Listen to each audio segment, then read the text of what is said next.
a professora doutora Maria Graça Bowman. Pode já ligar sua câmera para entrar na nossa sala online, né? E vou apresentar rapidinho a Graça. A Maria Graça Bowman é doutora em Educação pela Pontifícia Universidade Católica do Rio de Janeiro, a PUC, pós-doutora em Educação pelo Instituto de Educação da Universidade de Lisboa, pós-doutora em Educação pelo Instituto de Educação da Universidade Lusófona de Humanidades e Tecnologias de Lisboa, dedica-se atualmente na Universidade do Sul de Santa Catarina à investigação e docência na área da educação, com ênfase em educação brasileira nos temas educação superior, universidade em políticas de formação de professores, alfabetização e letramento, políticas de educação no Brasil e na América Latina, financiamento da educação, remuneração de professoras e professores das escolas públicas de educação básica do Estado, e educação e movimentos sociais. Atua como docente pesquisadora no quadro permanente, tempo integral, no programa de pós-graduação em educação da Universidade do Sul de Santa Catarina, PPGE Unisul. Então, eu queria agradecer desde já, então, a presença da professora Maria Graça. Aqui eu peço para ligar a câmera já e entrar na sala conosco, para a gente dar início, então, ao nosso seminário, né, a conferência deste seminário, com o tema Os Impactos da Pandemia na Educação Pública Brasileira e seus Desafios.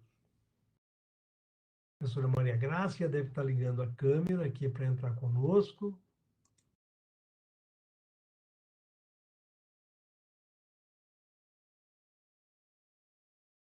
Não sei se a professora Maria Graça consegue abrir a sua câmera para entrar conosco aqui. Ok, já estamos entrando. Seja bem-vinda, Graça. Que bom que deu tudo certo desta vez, né? Vou pedir que tu ligue o teu microfone aí embaixo, né? Ele está... Isso, agora sim. Pronto. Seja bem-vinda. Muito obrigada. Bom, vamos lá, então. Deixo contigo a palavra, Graça. Seja bem-vinda ao nosso seminário, ao 7º Seminário Regional, aqui na região do Oeste, Extremo Oeste de Santa Catarina. Deixo contigo a nossa audiência, então. Muito obrigada, viu, Márcio?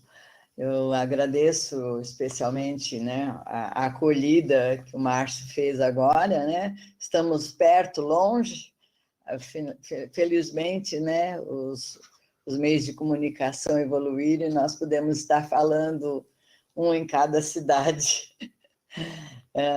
Também agradeço a toda a coordenação dos Seminários Regionais de Educação de Santa Catarina, agradeço o convite, né?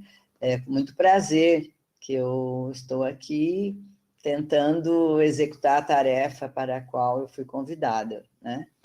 Então, eu dou boa noite a todos, boa noite a todas, professores, técnicos da educação, funcionários, alunos, estudantes e os senhores deputados estaduais, principalmente a deputada Luciane Carminati, a quem eu já tive a oportunidade de escutar, e vamos aí falar sobre o presente e o futuro da educação pública catarinense em tempos de Covid-19.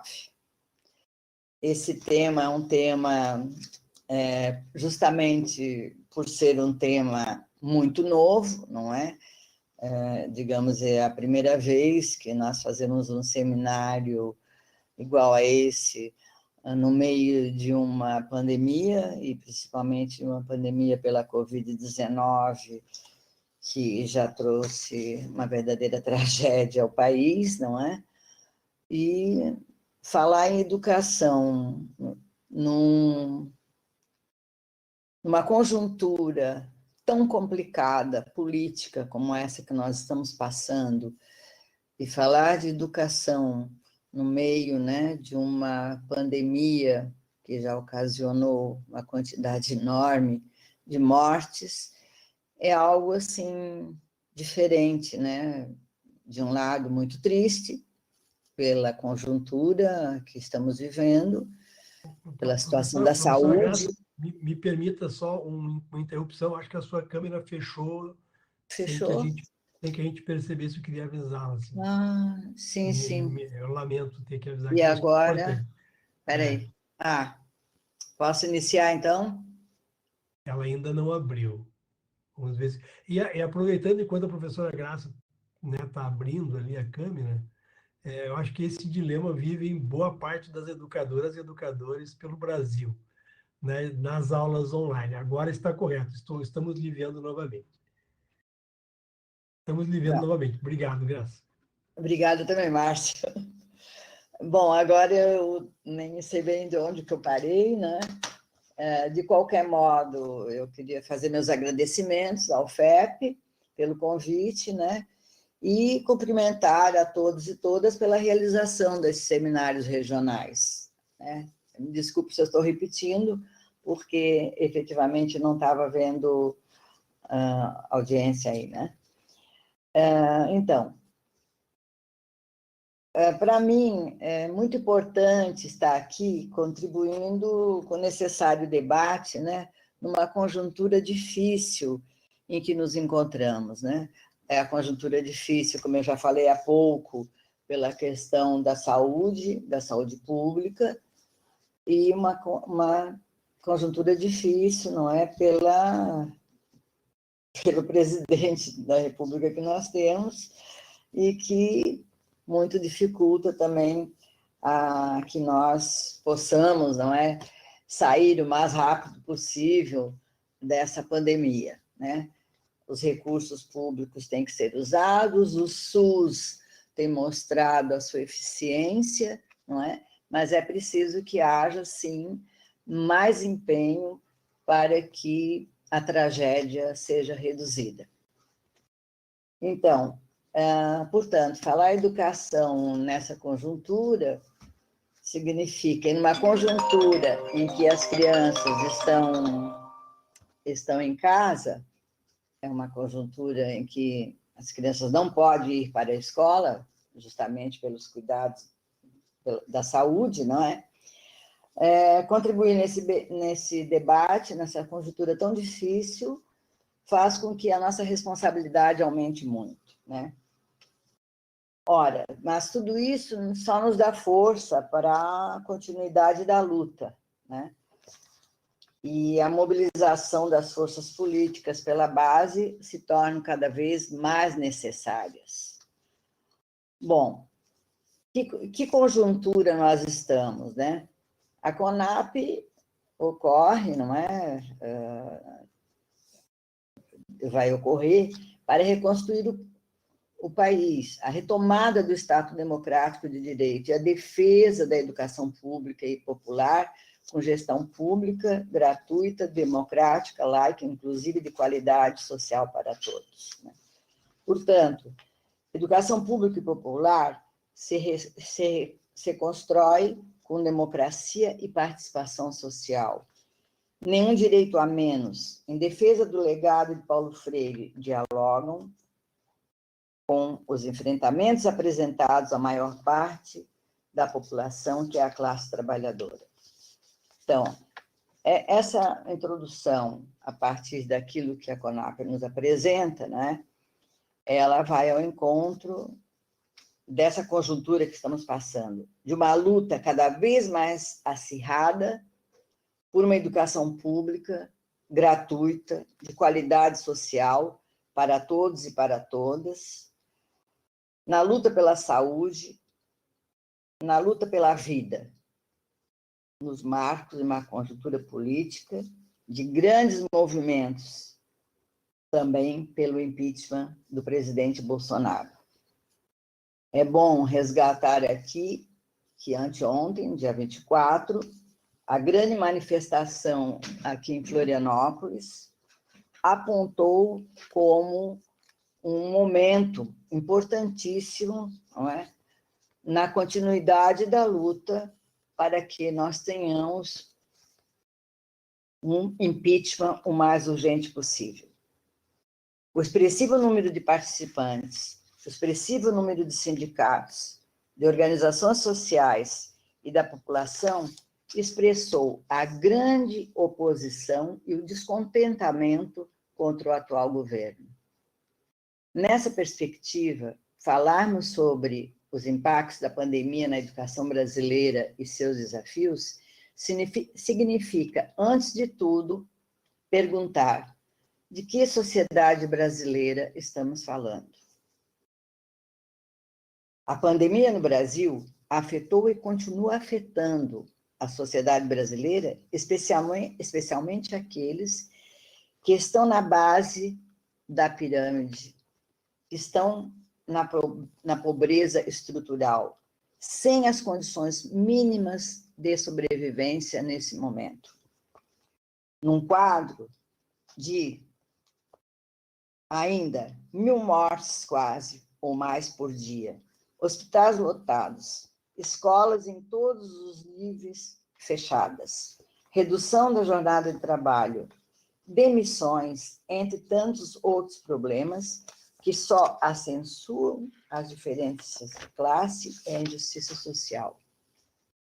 Os acertos e as rupturas, como a concepção de homem, de mundo, de Estado, de sociedade, de escola, de educação, entre outros, remetem à análise do papel que desempenham as entidades e que desempenharam, do Fórum Nacional em Defesa da Escola Pública, que sempre lutaram por uma educação pública de qualidade social para todos e para todas no país. Foi nessa perspectiva que, desde 1986, seguindo para 1988, os movimentos pela Constituinte Federal, pela Constituição Federal aprovada em 88, o Fórum Nacional em Defesa da Escola Pública foi criado com mais de 30 entidades.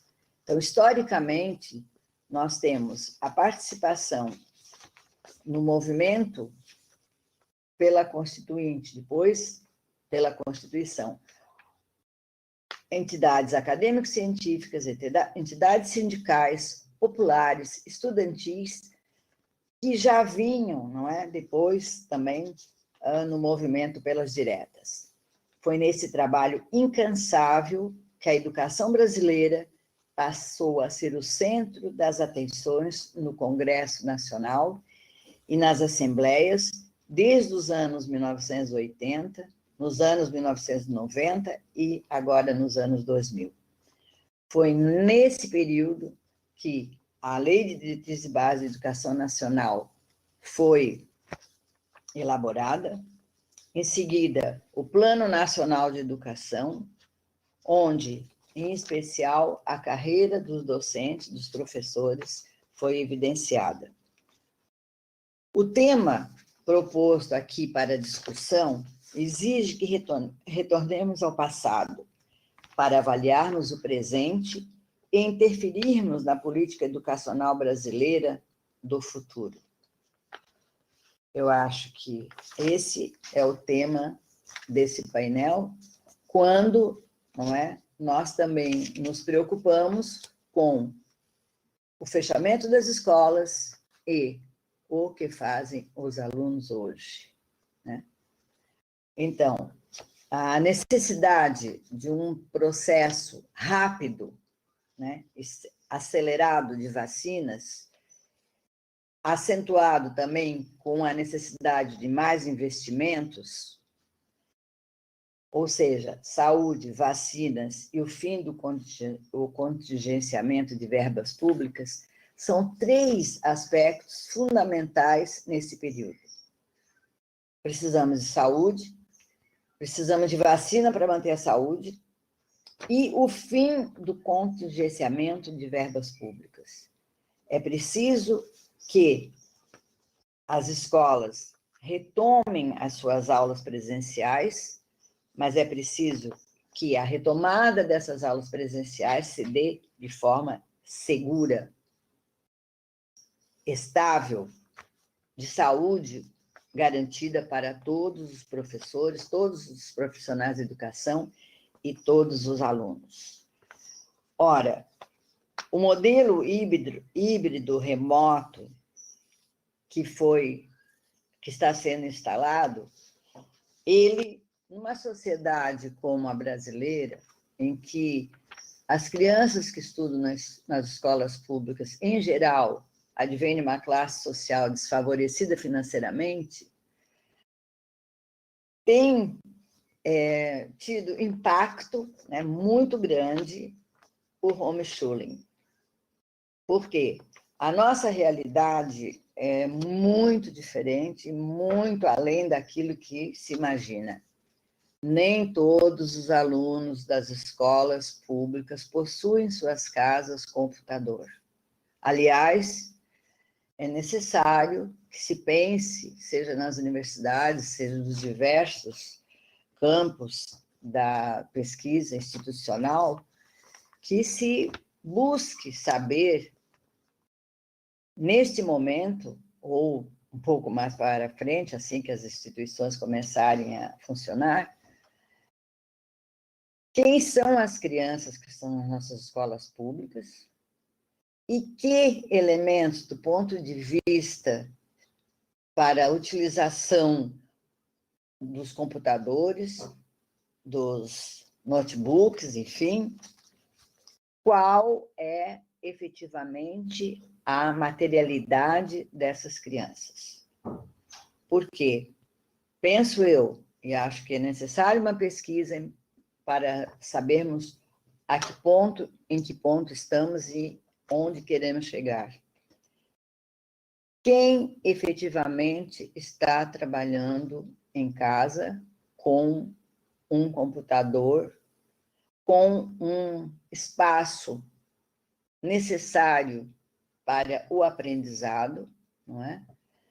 Com uma condição efetiva que o processo ensino-aprendizagem se consolide. Essa é uma questão que está incomodando a muitos de nós, porque é uma tentativa, é verdade, mas a nossa realidade, me parece, não é tão boa assim, que os alunos, de um modo geral, possuam todos os equipamentos necessários para o ensino remoto. Não sou contrária ao modelo híbrido remoto, ele é essencial, porém, é preciso que tenhamos condições para a sua materialização. Hoje, nós temos 1.230 escolas e 700 mil alunos. Desses, quem possui computador? Que escolas têm computador? É uma questão a ver, né?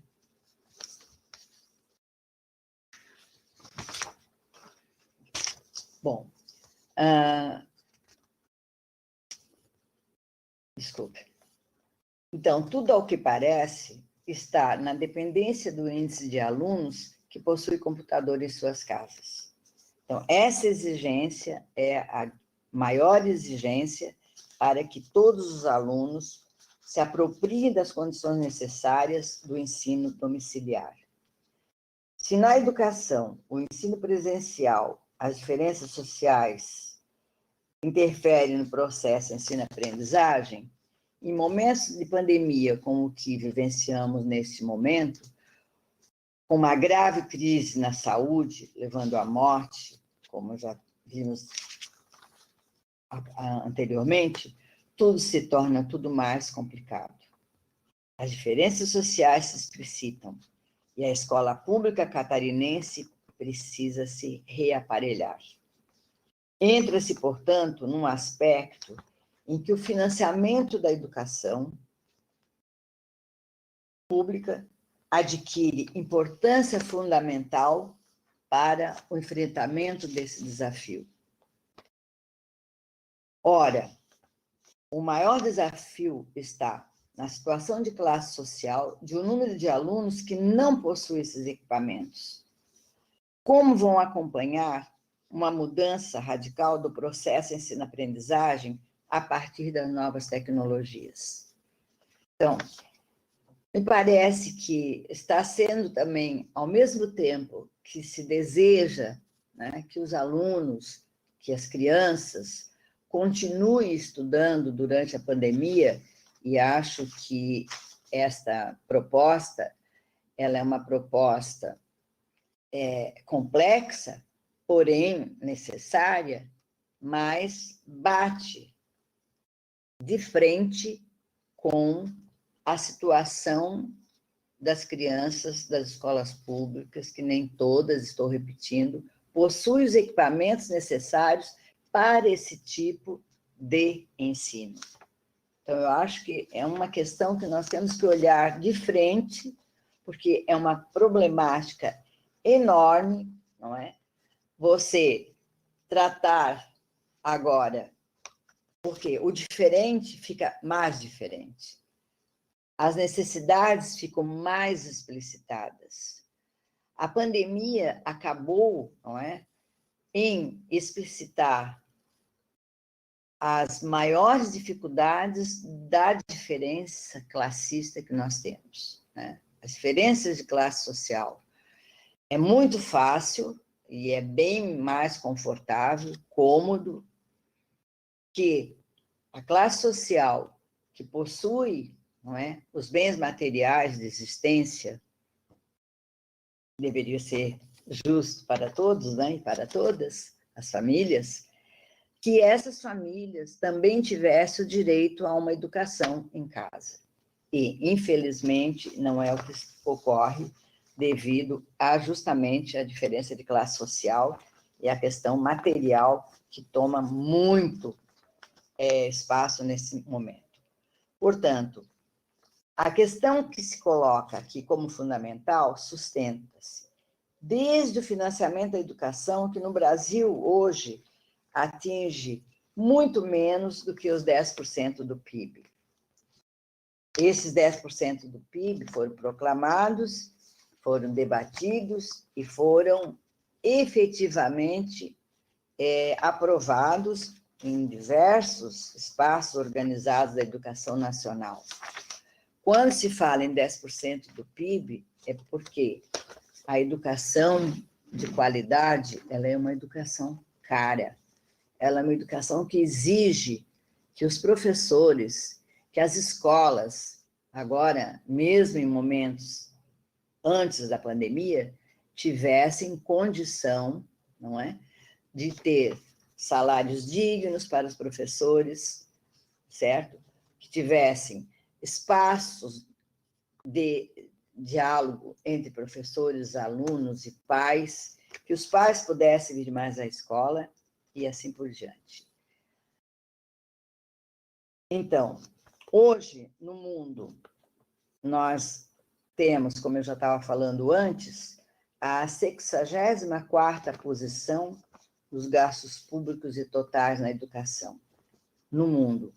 Então, não é uma colocação muito favorável para um país das dimensões do Brasil e com o número de habitantes que possuímos, né?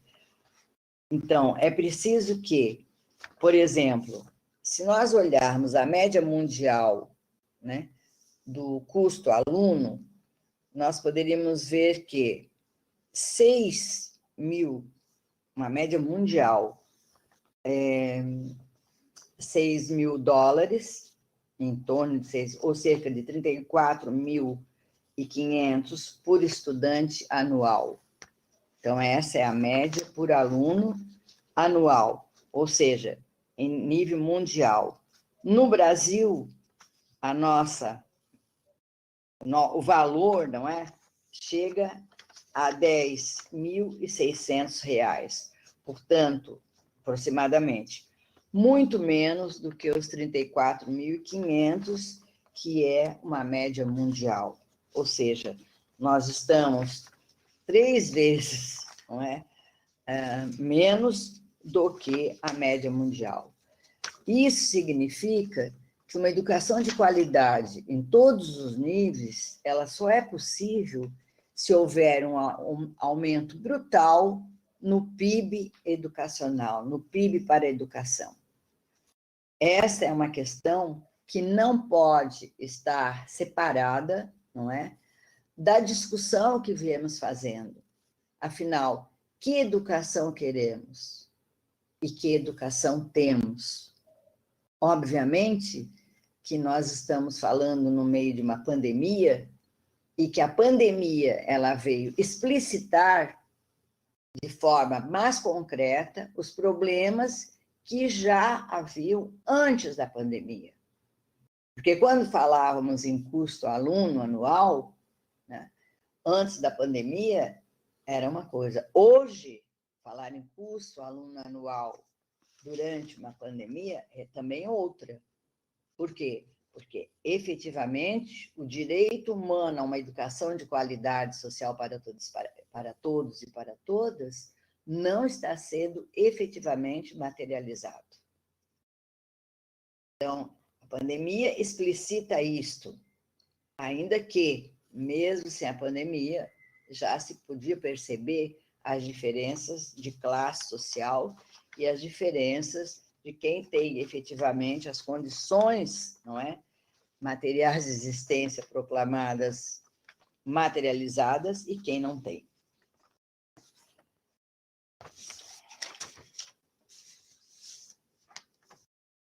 Bom, também em relação, falando ao salário dos professores, não é? No Brasil, chega a $22.500 anuais. Ou seja, a OCDE apresenta como o salário anual para os professores $36.500, ou seja, seria muito mais do que nós temos hoje, né? Então, o Brasil não investe pouco, mas o problema está na qualidade na execução dos gastos da área da educação, dos gastos públicos. Segundo o PISA, a principal avaliação internacional, o desempenho escolar é ruim. As provas de ciência, leitura e matemática mostram isso. O Brasil ocupa a 58ª posição em leitura, a 71ª em matemática e a 67ª em ciências. Esses dados são esclarecedores, mas, porém, não é? Nós precisamos entender como se dá a formação dos professores do Brasil, quais são os critérios que são utilizados para a contratação de professores nas escolas públicas. Enfim, há uma série de problemas que nós temos visto e que, em princípio, logicamente, o aumento do percentual do PIB para a educação, seja no estado de Santa Catarina, seja no Brasil, ele tem uma consequência muito melhor, não é? Terá um resultado muito melhor do que nós estarmos aqui, não é, pensando que tudo vai se resolver, e é uma coisa muito complicada, né? Eu gostaria, assim, de dizer que eu estou disposta agora, não sei se vai ter um debate, alguma coisa, mas um resumo, né, do que eu queria falar é isto, e que temos que realmente resolver como, em plena pandemia, ainda em plena pandemia, sem tempo para acabar, com o número de mortes diminuindo, reduzindo muito pouco, mas ainda estamos com uma tragédia diária, não é? Como o nosso grande problema, que é a educação, vai ser cada vez mais ainda, até que isto acabe, prejudicada. Os alunos, 550 mil vidas perdidas. É isso, né? Há um número muito grande de vidas perdidas. Nós estamos aqui numa live da educação, uma live que tem também como objetivo a preservação da vida, mostrar que os cuidados têm que ser tomados neste momento, não podemos facilitar, e que as crianças, os jovens, os adolescentes, também os adultos, não é? Estão sendo muito prejudicados, se nós pensarmos assim, no ensino presencial, né? A EAD, ela não dá conta nesse momento, em virtude da falta, mais uma vez, pela terceira vez eu estou falando isso, pela falta dos instrumentos necessários, dos equipamentos necessários, seja nas escolas, seja o conhecimento dos professores, dos pais dos alunos, das famílias de modo geral. Então, nós não podemos ainda, assim, reduzir mais o direito à educação das crianças.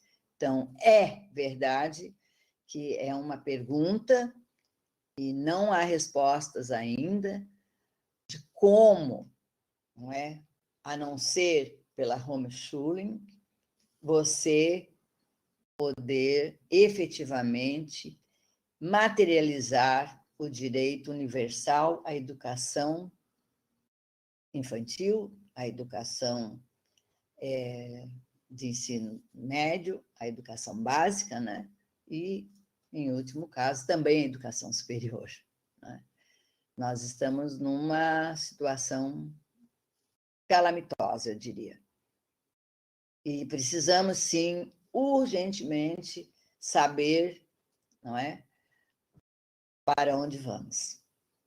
Eu termino com essa pergunta porque eu não tenho respostas nesse momento, né? Porque em meio a essa pandemia, nós precisamos efetivamente de eventos como este, não é? É um evento que possibilita que nós nos conheçamos e que nós dialoguemos para buscar alguma solução, ou pelo menos para minimizar os estragos, não é? Do ponto de vista da educação da criança e do adolescente. Eu termino e fico à disposição para o debate. Obrigada. Obrigado, professora Maria Graças, né, pela sua apresentação aqui, dando conta do pedido, né, que lhe foi feito. Eu fico bastante... Eu estou aqui com as minhas várias anotações, eu sou do tempo que anoto no papel ainda, né, tenho aqui a minha caderneta aqui para anotar, mas eu, antes de mencionar as minhas considerações, eu queria trazer duas, né? E antes de trazer as duas, um comentário. Queria aqui felicitar a Núbia e a Carolyn pelo seu dia de hoje, né?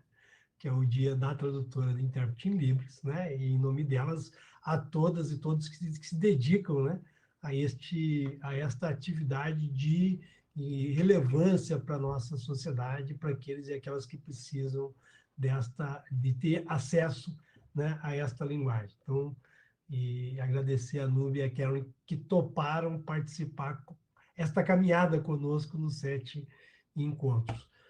Alguns comentários, graças aqui, agradecendo a tua fala, e eu vou trazer duas indagações a você. Uma primeira feita pelo Vitor Marques, né?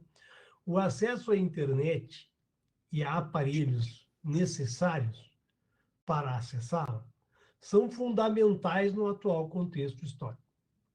Seria possível pensarmos em políticas públicas universais para garantir este acesso? Pergunta o Vitor. A professora Sandra faz a seguinte indagação a você, Graça. Professora Graça, tenho pleno acordo de que melhorar a educação precisa de, entre outros, de mais recursos financeiros. Isto é, pagar bem professor e professora, infraestrutura de escola, recursos didáticos de qualidade, etc. Mas, ao mesmo tempo, comenta, melhorar a educação é melhorar a qualidade de vida da população. Comer bem, ter trabalho digno, poder viajar, ter acesso à cultura diversa. Então, precisamos mudar o país para mudar a educação. Conclui. Querer mudar a educação sem mudar a realidade fora da escola é uma ilusão. E ela pergunta o que você acha disso. Na verdade, é uma pergunta se você concorda. Eu estou interpretando aqui que ela quer a sua opinião. O que que você acha disso? Então, esses são os dois comentários. Eu queria trazer um, Graça, que é o seguinte: o IBGE já faz o PNAD considerando o trabalho remoto, né, o home office, como um indicador de desigualdade. Ou seja, Uhum. aqueles que têm trabalho, têm a oportunidade de fazer o home office, estão numa escala social, né, diferente daqueles que estão impossibilitados de fazê-lo por conta da pandemia. Então, tu falaste disso antes, eu vou te trazer um dado, né, o dado do início desse ano, do IBGE, Ótimo. 10% da força de trabalho ativa, do IPEA, né, tem tido condições de fazer home office. E uma parte desses 10% gostaria de voltar ao presencial ou ao semipresencial, né, mas eles se sentem privilegiados, né, por estar podendo proteger-se em função da pandemia. É o dado do PNAD, salvo engano, de março deste ano, a confirmar, tá? Eu não consegui achar a data, eu sei que é do início de 2021. Então, é só para você utilizar esse dado no seu comentário também. E aí Exato.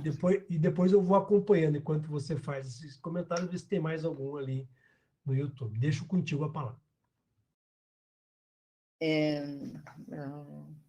Você pode repetir a primeira pergunta, Claro, claro. A Márcio? primeira do Vitor é se Vitor. você considera, do Vitor Marx, se você considera possível no Brasil, tal como você descreveu, né, e foi descrito antes da sua fala aqui, pensarmos políticas públicas para universalizar o acesso, né, aos aparelhos necessários, como internet, computadores, né, pensando uma circunstância de necessidade, né, para exercer a atividade escolar remota. Vou ler explicitamente, certo? Acesso à internet e a aparelhos necessários para acessá-los são fundamentais no contexto histórico atual. Está falando da pandemia e da necessidade dos educadores e dos alunos, dos docentes, discentes, terem esse equipamento e também a internet. Seria possível pensarmos em políticas públicas para universalizar esse acesso? É a pergunta que o Vitor faz. Deixo Então, contigo, então, Graça. justamente, eu acho que, primeiro, nós sempre dizíamos assim, que o direito à educação é um direito subjetivo. Portanto, o direito à educação e à educação pública de qualidade social para todos e para todas é um direito subjetivo, né? Portanto, ele é inerente, nem se discute direito à educação. Ponto. Agora, nós passamos desse direito à educação a perguntar: direito a que tipo de educação? Entendeu? A que tipo de educação? Eu digo tipo no sentido, a educação na escola, a educação escolar, a educação dentro de uma sala de aula, com o professor, quadro para o giz, etc. Não é? Sempre foi isso. Sempre foi. Quando falávamos no direito à educação, falávamos de um modo geral, o direito à educação pública de qualidade social para todos e para todas, na escola. Local social, escola, sala de aula, quadro, biblioteca, etc. E sempre discutíamos como deveria ser essa escola, verdade? Local de brinquedo, local de estudo, biblioteca, local de professores, enfim. Ora, a pandemia nos faz, é mais ou menos assim, largar tudo isso. Não é largar o direito em si, continua firme, mas acrescentou algo que a população brasileira, de modo geral, ou melhor, as classes sociais que enfrentam maiores dificuldades de moradia, às vezes de saúde, não fosse o SUS, de comida, de aparelhos, etc., esta foi duplamente, não é? Duplamente com a pandemia, além da questão, não vou falar da questão da saúde, das mortes, isso, nossa, não dá nem para comparar, né?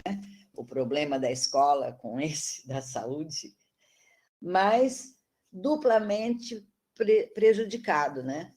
Ele foi a classe social, digamos assim, baixa, falando assim, nesse sentido, com dificuldades financeiras, ela ficou duplamente prejudicada, né? O maior número de mortes ocorre nessa classe, a gente sabe disso, né?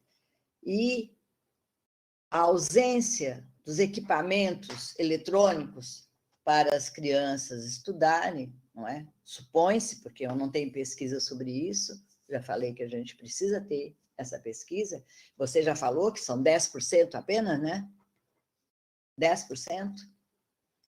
Você imagina, do universo de 100, 10% possui os equipamentos. Possui os equipamentos e ainda mais uma pergunta: usa esses equipamentos? Tem condição de usar o tempo todo os equipamentos? Ou é um equipamento dividido por uma família de 6 a 8 pessoas?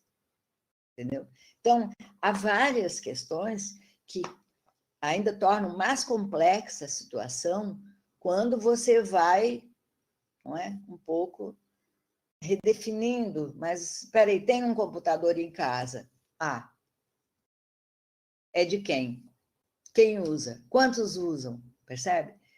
Então, eu acho que a nossa realidade, ainda que eu não esteja sustentada em nenhuma pesquisa, mas, pelo que você diz, 10%, esses 10% é um número muito pequeno, é um percentual muito pequeno da população, não é?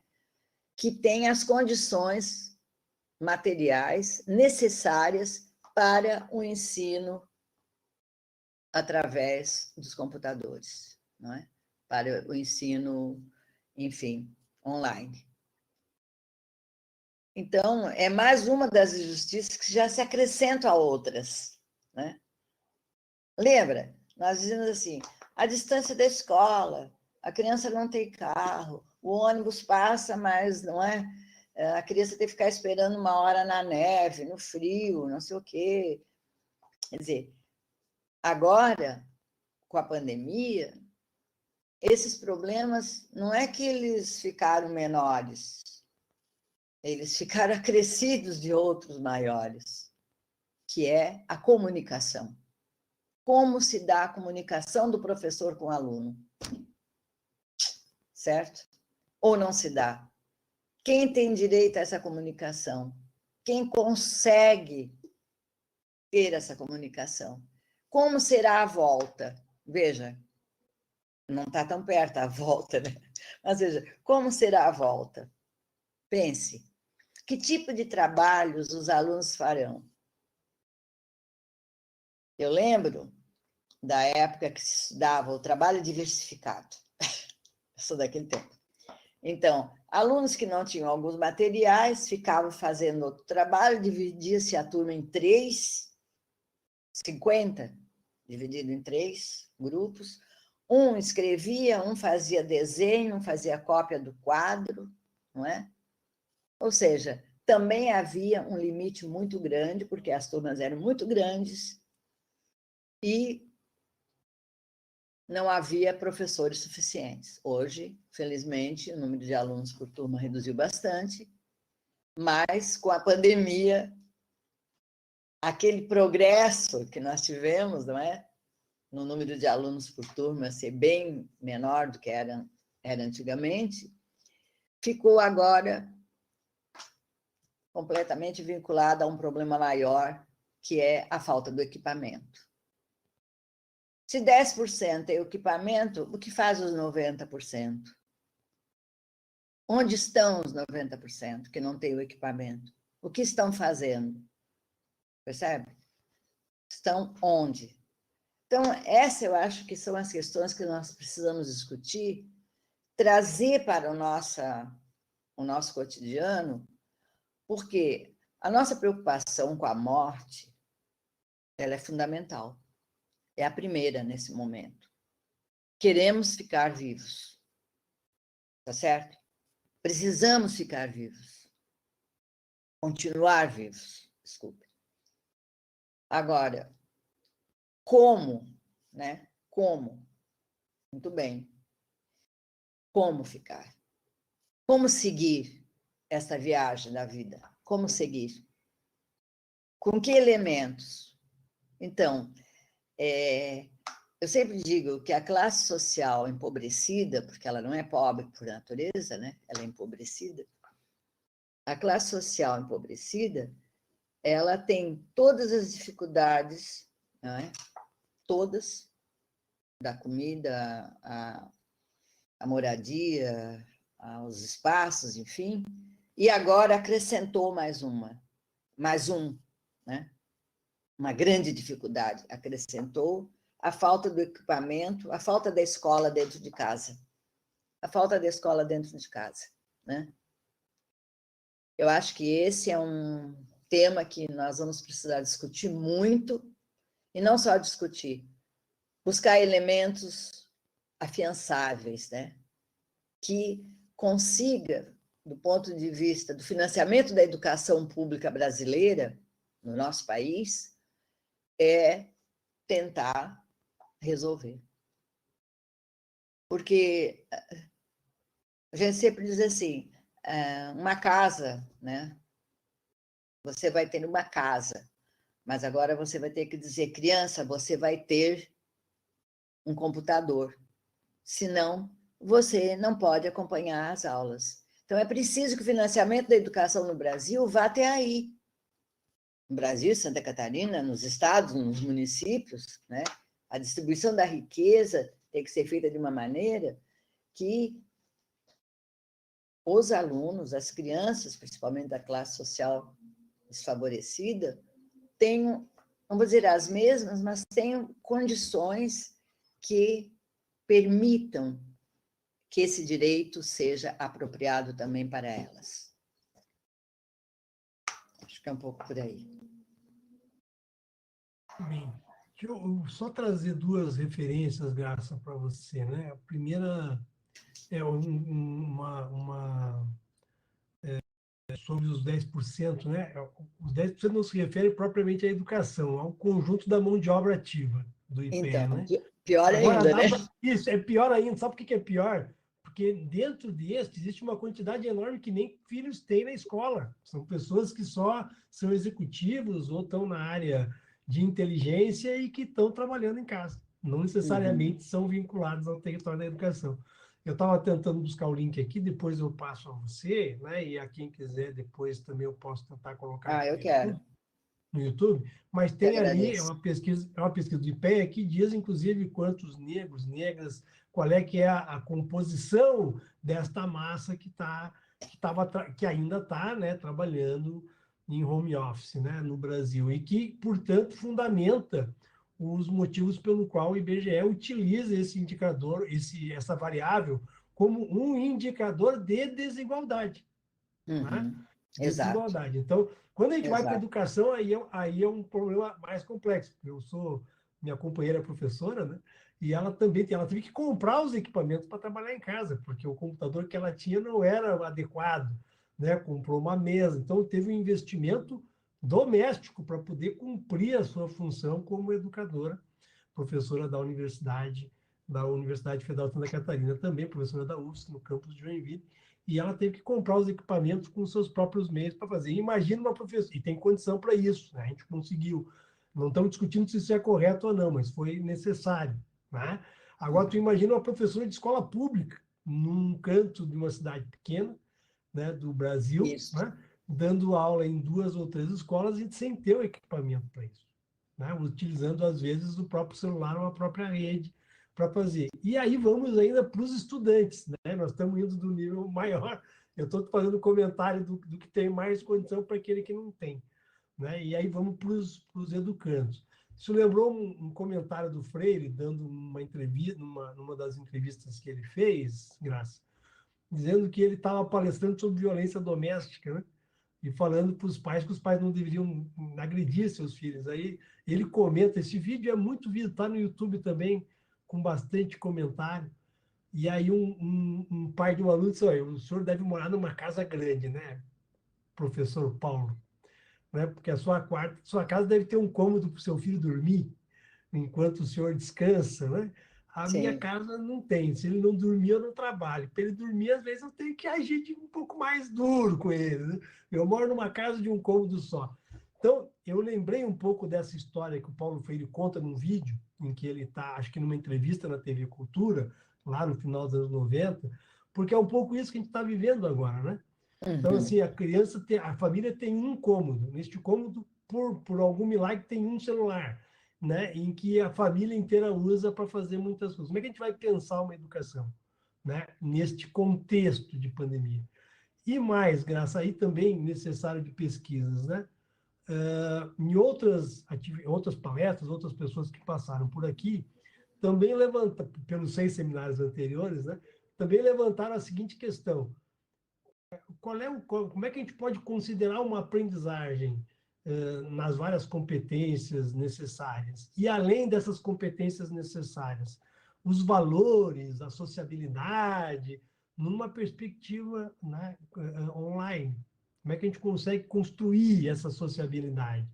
Né, neste mesmo, considerando que se tenha todas as condições. Né? Vamos Uhum. imaginar o mundo Uhum. ideal: tem computador, tem internet, e o resto?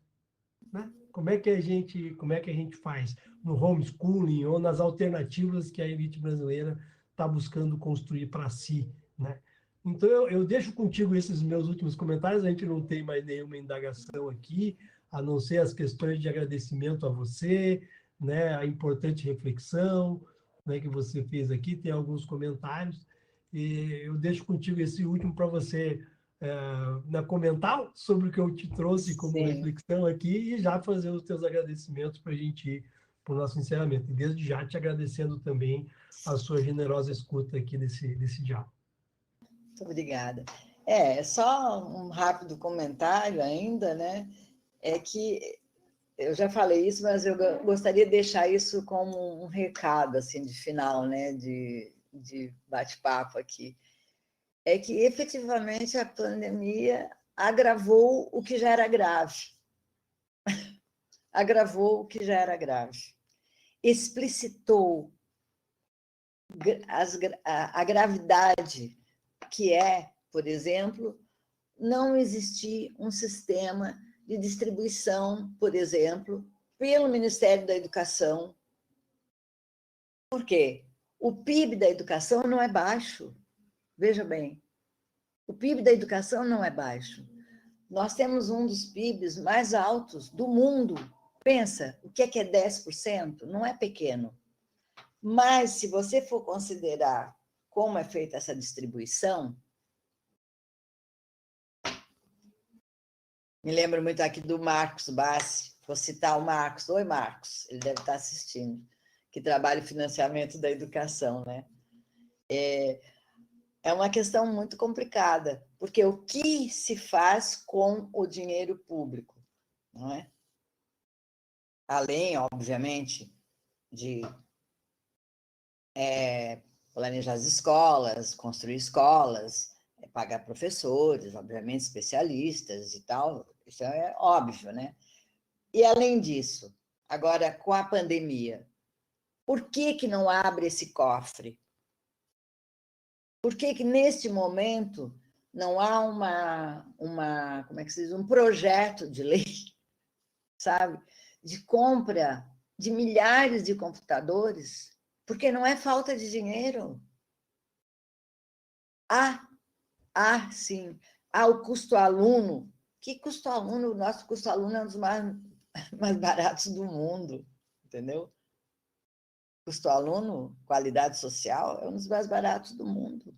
Então, quer dizer, tem que abrir essas contas.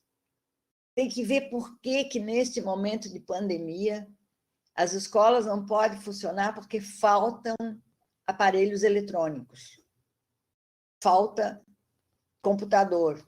As crianças tiveram que ir para casa. Não pode ter um computador para cada aluno? Mas as escolas poderiam ter em rodízios, não é? Sala com 10, 15, 20 computadores, e assim como o aluno está em casa, estaria vindo, fazendo tarefas, não é? E haveria um rodízio. Não, não tem nada. Tem escola que não tem nenhum computador. Você já viu isso? Vai numa escola rural, onde nem luz elétrica às vezes tem, ou chega e vai, chega e vai. Então, assim, então nós estamos, assim, por isso eu retomo e digo novamente que a pandemia explicitou a gravidade dos problemas que nós já tínhamos. Não é? Claro, nós não estamos nem discutindo a questão da saúde, não vamos chegar lá, né? A nossa live é sobre a educação, mas sabemos o que estão passando as famílias brasileiras, de um modo geral. As famílias que estão perdendo seus entes, seus filhos, seus pais, seus avós, seus tios. Quer dizer, isso é a tragédia, né? Agora, a criança não podendo ir à escola e o direito à educação sendo, digamos assim, totalmente impedido nesse momento, também não resolve, né? Por quê? Porque a criança estaria com o seu direito à educação garantido. Não aquela educação da sala de aula, mas o direito à educação garantido. O que fazer? Né? Tá certo? Eu acho que, mais do que nunca, a desigualdade social, ela, na verdade, ela vai definir a desigualdade educacional, né? E é um círculo vicioso. E esse é aquele. Eu não sei se tinha mais uma pergunta. Só um comentário enquanto tu vai memorando, Graça, o Executivo Federal vetou, né, a internet, o acesso à internet e a compra de equipamentos. Um veto, pelo menos, caiu, que é o da internet. Ele anunciou que iria entrar no STF contra a derrubada do veto. Sim, Né? sim. E também a compra de equipamentos para as escolas no período da pandemia. Não, isso foi Então, o atraso do atraso. uma ação contra direito, né? Contra direito. Exatamente. Entre outras, né? Já tem ação contra direito para as comunidades indígenas, para os quilombolas, tem Sim, mais essa sem contra a contar educação. isso. Nós estamos falando da educação na cidade, não estamos nem falando da educação no campo, né? É, Estamos falando nas cidades que têm escolas, que têm professores, que têm carreira, não é? Que têm tempo de serviço. Então, nós estamos falando uma outra realidade, porque se nós ainda acrescentarmos, né, a realidade da escola no campo, então aí, se já há fragilidades, né, muitas, em tempos sem pandemia, quando há normalidade, entre aspas, na saúde, você imagina agora, né? Graça, qual Então, que é para a gente fechar, qual que é o recado que você deixa às educadoras e educadores que estão nos assistindo neste momento? bom, eu acho que, primeiro, eu gostei muito do início da fala de alguns de vocês, né, sobre o verbo esperançar, né? Eu acho que Paulo Freire nos ensinou muitas coisas e uma delas é a não perder as esperanças, ou a esperança, né? Acho que esse é um recado, mas, por outro lado, não perder a esperança, mas não deixar, né, de lutar muito para que o financiamento da educação no Brasil efetivamente dê conta ou chegue próximo àquilo que ele deveria ser. Eu acho que a luta pelo financiamento justo e pela distribuição dos recursos, não é? Pelos estados e municípios, e mesmo os recursos dos estados e dos municípios, né, serem materializados em feitos para a educação, eu acho que esse é um recado que nós temos que dar. Ficar mais de olho no financiamento da educação, aí a gente acaba perdendo a esperança, né? Mas trabalhar para que possamos efetivamente conquistar, se não durante a pandemia, mas aos poucos construirmos um mundo melhor na educação brasileira, que, por enquanto, está muito difícil. Não perdemos as esperanças, temos saúde, né? E continuar a luta por um mundo melhor para todos e para todas, independentemente de raça, etnia, idade, né? E principalmente situação de classe social. Era isso. Bem, Graça, obrigado. Obrigado pela sua generosidade em participar conosco, abrir a sua agenda, estar aqui, a sua fala, né? Nós vamos ter os cadernos do seminário, você vai ser convidado a contribuir, né, com essa sua fala nos cadernos do seminário. Sim. E como tu trouxe o esperançado Freire, esperançar por Freire é verbo, né? É verbo, né? Não é passivo, ele é completamente ativo. Então, te agradeço mais uma vez em nome da organização, né, a sua participação aqui. Seja bem-vinda, Fernanda, nesse nosso encerramento. E eu agradeço o convite, né? Afinal de contas, eu fiquei muito satisfeita. Realmente, eu sempre sou muito crítica, acho que poderia ter sido melhor, mas, de qualquer modo, deixei algumas frases, alguns pensamentos, algumas coisas para as pessoas pensarem, não é? E retomarem, né, os seus estudos, as suas leituras, que é o que nós podemos fazer agora, nesse momento. Obrigada. Obrigado. Então, agradecemos muito a professora Maria da Graça, né, pelos ensinamentos dessa noite do nosso 7º e último seminário preparatório para o nosso Congresso Internacional Freire Vygotsky, que vai iniciar em novembro. Agradecemos também a presença de todos aqui e lembramos que amanhã nós daremos continuidade ao seminário, que iniciará às 9 horas com a apresentação do monitoramento do Plano Estadual e dos Planos Municipais de Educação pela deputada Luciane Carminati. Então, a programação de amanhã está disponível no site, que é seminariosregionais.sc.ufsc.br, e convidamos vocês a ficar agora com mais uma apresentação da Josiane Geroldi, que é atriz e contadora de histórias. Boa noite e nos vemos no Congresso Internacional Freire e Vygotsky, além de nos vermos amanhã na continuidade do seminário. Isso. Obrigada. Uma boa noite para vocês. Boa noite. Obrigada. E para encerrar essa noite, nós vamos terminar com um conto popular, que é uma dessas histórias que são contadas de geração em geração durante muito tempo e em muitos lugares. E como toda boa história,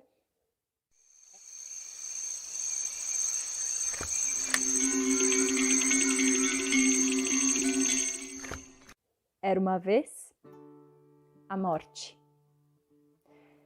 Dizem que ela sempre foi cheia de truques.